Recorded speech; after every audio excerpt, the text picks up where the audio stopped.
चतुष्कोणमण्डलं कृतवां तदुपरि नैवेद्यपात्रं निधायो गायत्रीमन्त्रेण पात्रान् प्रोक्षयेतु धेनवाः अमृते कृत्य व्रतं द्वासत्तेन परिसञ्जामि नैवेद्यं निवेदयामि।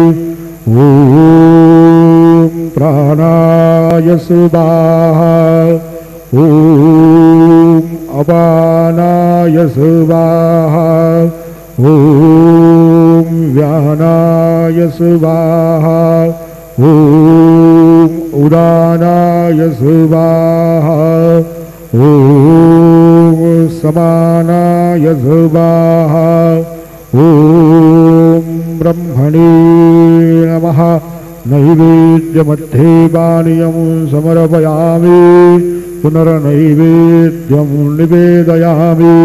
ॐ प्राणाय स्वाहा ॐ अपानाय स्वाहा ॐ व्यानाय स्वाहा ॐ उदानाय स्वाहा ॐ समानाय स्वाहा ॐ ब्रह्मणे नमः।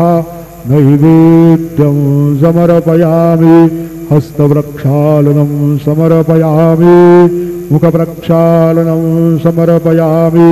सद्गुरु साईनाथ देवताभ्यो नमः।